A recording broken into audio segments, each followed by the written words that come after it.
We shouldn't even have survived the gunshots, period. His ex-wife is going to prison for trying to have him and his new wife killed.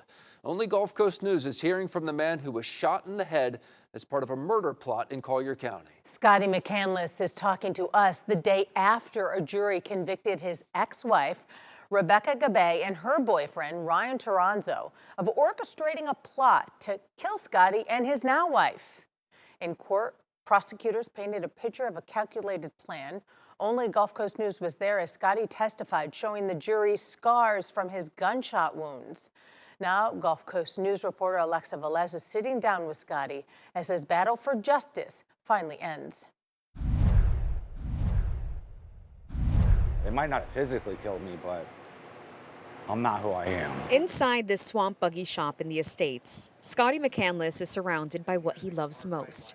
The racing heritage he grew up with, the motors he used to build himself, and the life he almost lost. Scotty says after surviving gunshots to the head and a horrific crash, he can't do many of the things he used to do. He lost his left side peripheral vision, suffers from PTSD, and now needs help with even simple tasks around the shop. The defendant is guilty of attempted first-degree premeditated murder.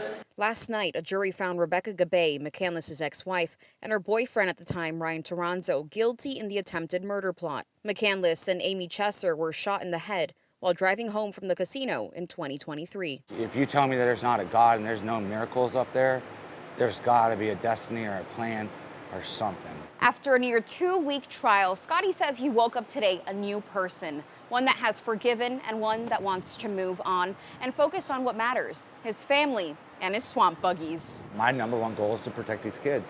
And that's why the guilty verdict wasn't about punishing anybody, right? I forgive these people.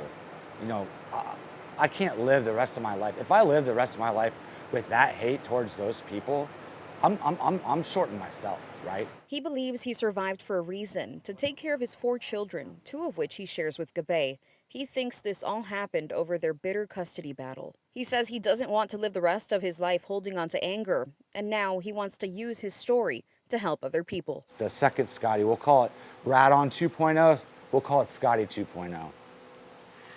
So Scotty 2.0 is now here. Scotty says one day he would love to be a motivational speaker. If his testimony can help just one person, that would be enough for him. Reporting in Collier County, Alexa Velez, Gulf Coast News.